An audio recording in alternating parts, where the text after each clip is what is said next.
Hello, and welcome to Grug Gaming. And welcome to a new Let's Play.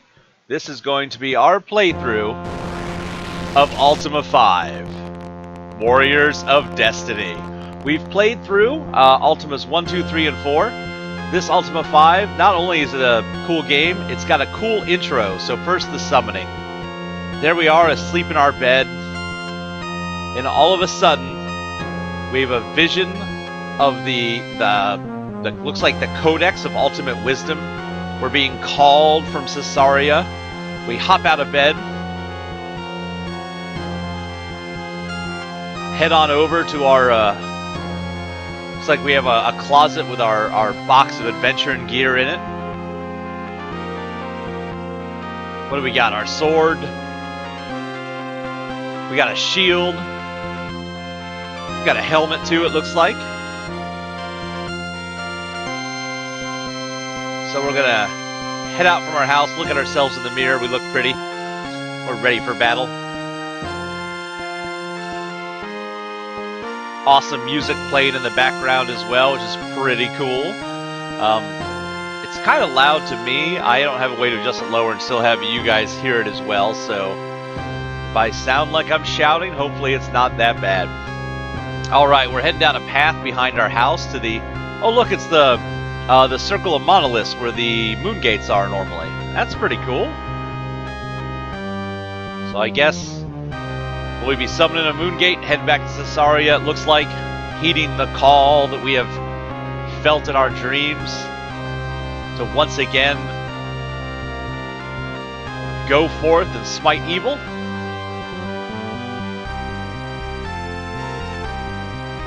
It's really good music. And playing at the proper speed, I think. Woo! Oh, you can hear that waterfall off on the left. The water kind of pitter-pattering onto the ground. It's like we've got a fighter of some type out here with a little fencing sword or a dagger. He's dancing around. Out in the woods, you know, like you do. Next to a house off to the right. The music has run out, though, so we just get to hear the babbling brook. Oh, here we are. Hey, buddy. I'm an otherworldly adventurer. Do we know each other?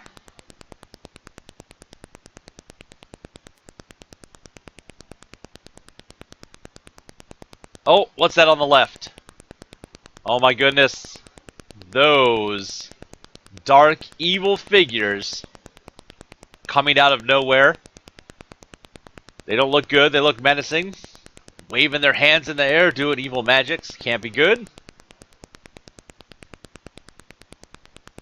Ooh! That guy just got corpored right in the face.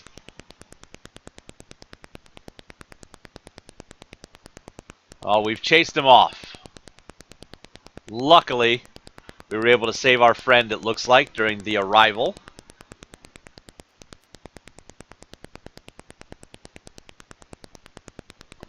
Well, maybe we...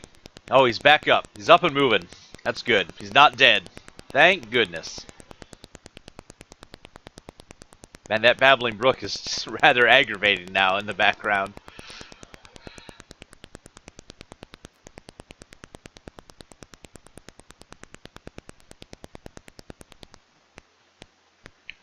Oh, you get to hear the clock ticking, too. So we've arrived at a house here. Like someone's waving at us out by the well.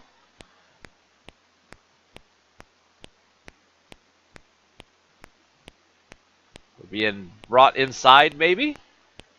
Hopefully.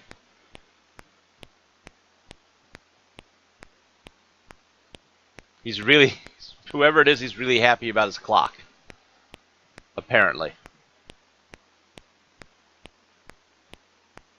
Alright, we'll bring our friend inside who was stricken by the evil magic. Put him in the bed, probably a good thing to do.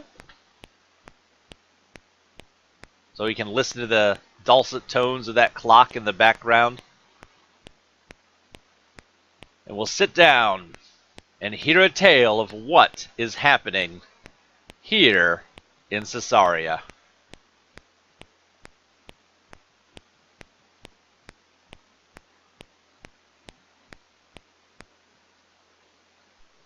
and then it replays again from the beginning. Pretty cool little intro. Think about the other games so far. We've had, you know, some still picture, like when we go back to the first game, I don't even think we had an intro. The second game, we had a bit of an intro with just like some flashes of some monsters and things like that. And as we got in the third and fourth game, the intros got more and more intricate. And now we got pretty much a little, let's see, a 5-minute movie showing us some action happening, which is pretty cool. So this is Ultima 5, Warriors of Destiny. You're gonna see it pause for a second while I adjust a picture. There we go. So, 5th game in the Ultima series. It is time for us to venture forth. I have, similar to the previous games, the clue book for this, the manual, a map of Caesarea that we're going to use. The map I have is a pixel map of the entire game, but it doesn't have any names on it, so we'll see how that works out. We're going to play straight to start, and if we need to, we will go ahead and do a little bit of cheating if we have to, especially if we have to take care of a grinding or anything like that. But I expect this to be a lot of fun to play through. So I've talked enough. We've seen all that. We're going to go ahead and hit a button here. Music starts back up for us. So, first thing we need to do is we need to create a new character. You can normally import your character from the previous games, but I couldn't figure out how to get Grug to import into this. So, we're going to create a new character. It's going to be Grug. And Grug's a male. Alright. Far from your mind, while strolling through the nearby woods, is the rumor of a mysterious gypsy wagon that some claim to have seen. But then you see the colorful wagon sitting in the valley below. Strangely, you find yourself drawn to the wagon. As you approach, a woman's voice from inside says, "Enter, O seeker." Upon entering, you find an old gypsy sitting in a curtained room. In front of her is a table upon which sit 2 incense bowls. The ancient gypsy smiles as she says, "We have been waiting such a long time, but at last you have come. Sit here, and I shall read the path of your future." She throws some magic powder into the bowls and causes a thick blue smoke to boil upwards from them. Staring into the smoke, she says, "Let us begin the casting." As one of the king's guard, thy captain has asked that one amongst you visit a hospital to cheer the children with tales of thy valiant deeds. Dost thou A, show thy compassion and play the braggart, or B, humbly lets another go? So here is where we're going to have to answer some questions about the virtues to build our character.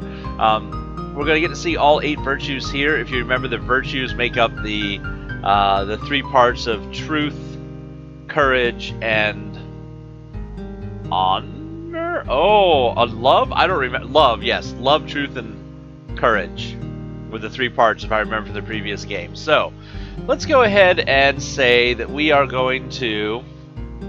let's show our compassion.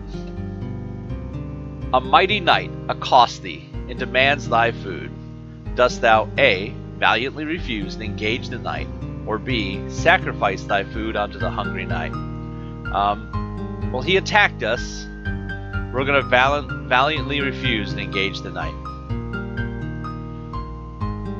Thou hast sworn to do thy lord's bidding in all.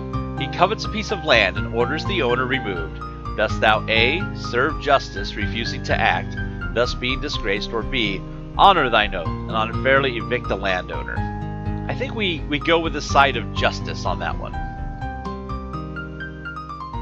Thy friend seeks admittance to thy spiritual order.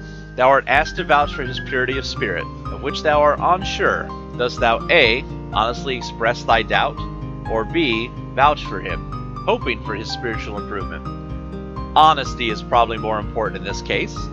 Oh, I like this music in the background. This is really good. A merchant owes thy friend money, now long past due. Dost thou see the same merchant drop a purse of gold? Oh, thou dost see the same merchant drop a purse of gold.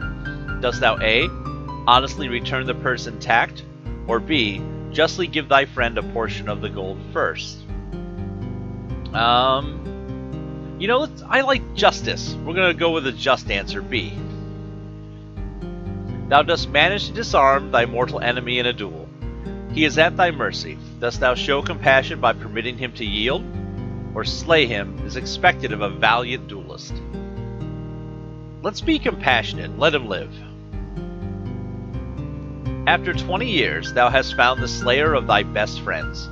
The villain proves to be a man who provides the sole support for a young girl.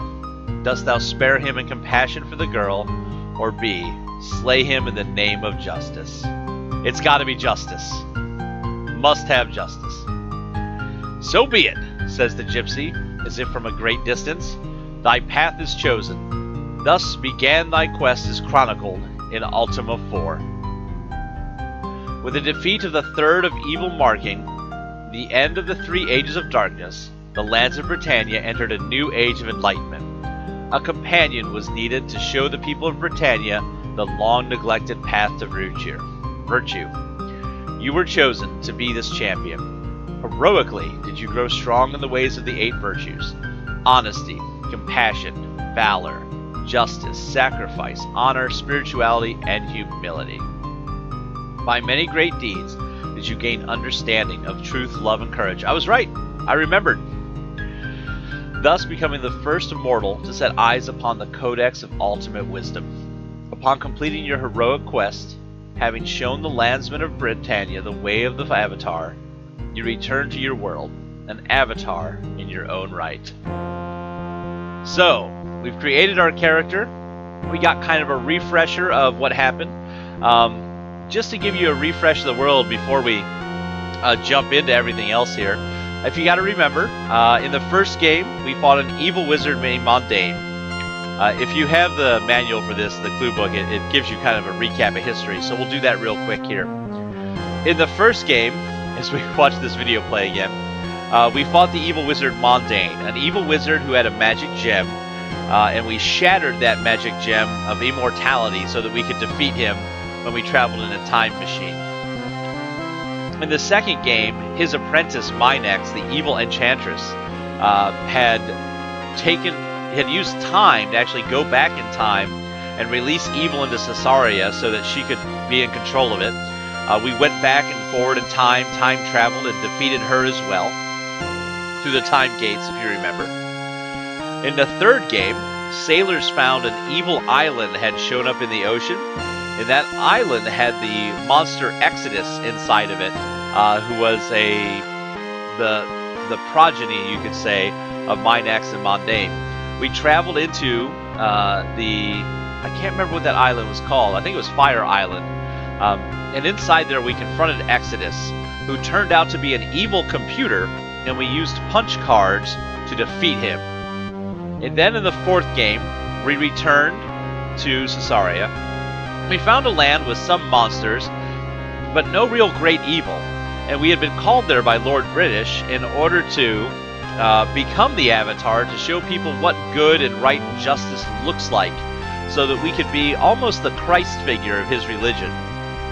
So, with that, we became the Avatar, we mastered all the virtues, we traveled to the Stygian Abyss, and there we found the Codex of Ultimate Wisdom, where we answered some questions properly to prove our valor and our command of the virtues. And at that point, we were said to be the Avatar. Oh, I don't want to listen to that stream happen in the background again. And at that point, we left for home. Well, we've been summoned again, and it's time to watch the introduction to see exactly what was happening in that little cutscene that we watched a minute ago. There's lots of reading this very first episode, but it's worth it so we know what's happening in the world. From nowhere, smoky wisps of cloud begin to form in the clear, moonlit sky. In a few short moments, the sky is filled with dark, ominous clouds that completely block the moon's pale light. Your bedroom is bathed in quiet darkness as you lie sleeping lightly. Look, this is pretty cool because we watched this all happen in real time. Now we get the text description. Something rouses you and your eyes open sleepily to be met by a soft blue glow reflecting from the wall. Slowly, you turn your head until you can see the source of the light. You take a quick breath as you see that the light is emanating from a shimmering circle suspended over your bed. As you look at the light, a darkening begins to appear in its center. The darkening gradually materializes into a form you suddenly recognize as the symbol of the Codex of Ultimate Wisdom. The last time you saw such as this was beyond the circle of stones in the nearby woods. That prior occasion marked the quest that forever changed the course of your life. You stare at the light. You stare as the light begins to diminish and finally wink out. Something falls softly onto the bed. Reaching out, you turn on the light at your bedside. There, lying before you, is an amulet. You hesitantly reach for it, gripping it tightly in your hand. Your finger automatically traces over the familiar etching on its surface. Finally, a sign from Britannia. It has to be. It could be nothing else. Jumping from the bed, you hastily pull on some clothes. With a few long strides, you cross the room to stand before a glass case, sitting on a shelf. Visible beneath the glass, resting upon a velvet cloth, is the Ankh, symbol of your avatarhood. Reverently, you open the glass case and remove it. If what you think is happening is truly happening, then you may have need of this. You open the door of your bedroom and step out. Hesitating, one hand on the door, you look back, wondering if you will ever return. Shaking your head at these thoughts, you pull the door close and leave the house. With the aid of an occasional moonbeam piercing the dark cloud cover, you head for the circle of stones near the willow tree in the nearby woods. Strange shadows cast by the moonlight filter down through the treetops as thoughts of the past race through your mind. Your attention is returned to the present as you see just ahead the circle of stones. Often had you come here and sat for hours at a time, hoping to once again see the shimmering blue door that would allow you to return to Britannia, to those whose friendship had come to mean so much. But never had the blue door reappeared. Less frequently you came, until finally, sadly, you gave up altogether. With renewed hope, you stand before the circle of stones, the Ankh in one hand and amulet in the other. Minutes slip by, and nothing happens. Impatience turns to anxiety. The gate must open. The mystical arrival of the amulet could mean nothing else. Long do you stand there, until the amulet slips from your grip and falls within the circle of stone. While you stare dejectedly at the amulet lying within the circle, you notice a bluish shimmering in the air above the amulet. Looking down at the Ankh in your hand, you see it is also enveloped in a soft blue glow. Carefully, you place the glowing Ankh beside the amulet. Instantly, a shimmering blue door springs up. With heart beating rapidly, you step into it. The arrival. Your senses are jerked from their momentary disorientation by a blinding streak of lightning that strikes with a thunderous crash not more than 100 feet from you. You are standing in a clearing, surrounded by a dark and forbidding forest. Overhead, roiling black clouds fill the sky, while thunder and lightning continue to crash around you. Britannia. It must be Britannia. But something is wrong. Instead of the sense of elation expected upon returning here after all these years, you are overcome with a foreboding sense of wrongness. "My friend!" shouts someone from behind you. A familiar voice from the past causes you to whirl about. Racing toward you is Shimino, someone you thought you might never see again. Strongly grasping your hand, he exclaims, "We were afraid the summoning would fail. 'Tis nigh impossible to use any magic without invoking intervention from Blackthorn. Let us not tarry from the summoning, has surely not gone unnoticed." Trusting your friend's judgment, you hold your many questions until a safer time. Hastily you retrieve the amulet and Ankh that lie at your feet, but before you can move, the very darkness about you begins to swirl and change. 3 shapes begin to materialize in the murky gloom. "Shadowlords!" hisses Shimino through clenched teeth. Quickly he draws his sword and moves between you and the barely discernible shapes.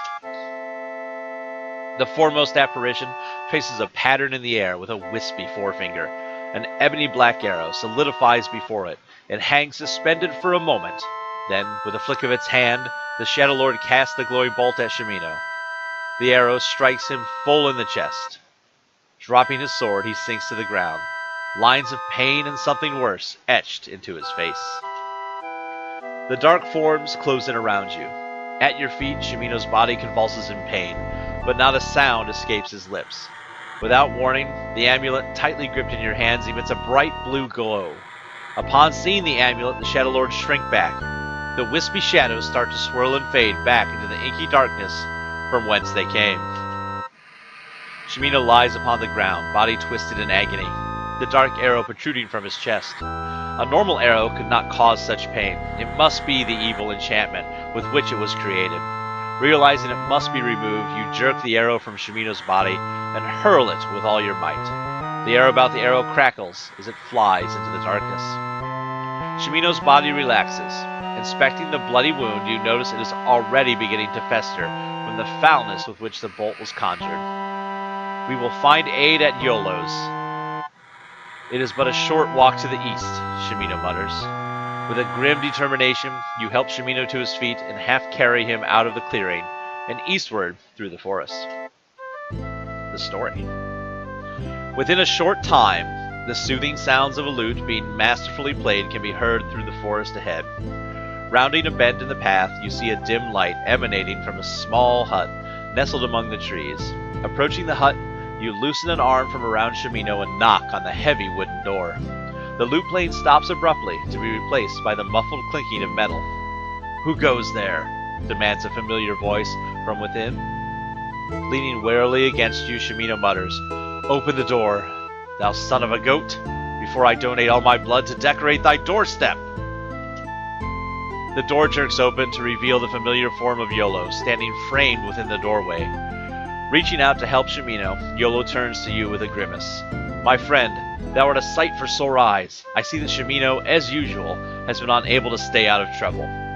His casual remarks cannot mask his deep concern, as he helps Shimino to a bed and carefully tends to his wound. After seeing to Shimino, Yolo fills 2 mugs with a foaming broth and beckons you to a coarse wooden table next to the warm hearth. "'Tis good to see thee after these many long years, my friend. It seems thy summoning didst not go unnoticed. From the looks of Shimino's wound, I'd say thou dost now know of the Shadowlords." You recount to Yolo the events of your arrival, your patience giving out. A flood of questions erupts from you.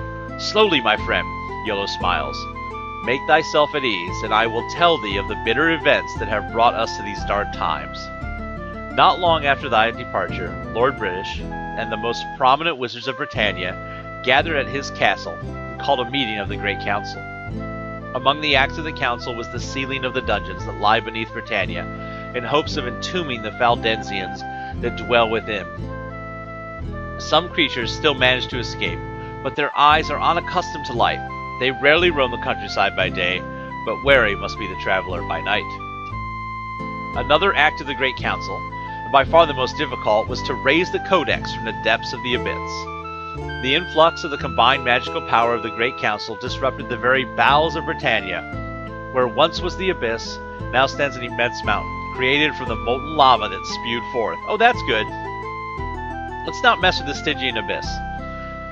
Unbeknownst to the Council, our new and glorious mountain left an enormous void over which all of Britannia rests.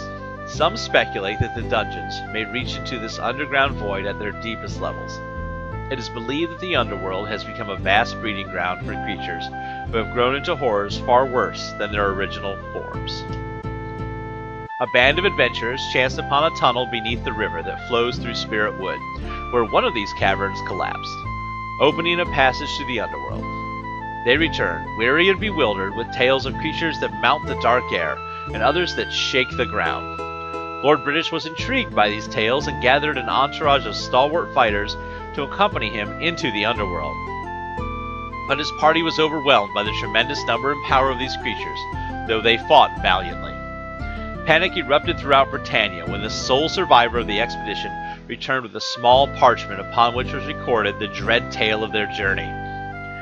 Yolo pauses momentarily as he reflects upon these dark thoughts. Blackthorn, a trusted but ambitious subject, took over the ruling of Britannia to calm the ensuing chaos. This we accepted until the Shadowlords appeared. They corrupted Blackthorn in some manner, unbeknownst to us, and Blackthorn's reign is now one of oppression and tyranny. Through him, the meaning of the virtues have been corrupted to serve the self-righteous. Shimino, myself, and others thou hast known have been declared outlaws by Blackthorn's regime, and must skulk about as common criminals.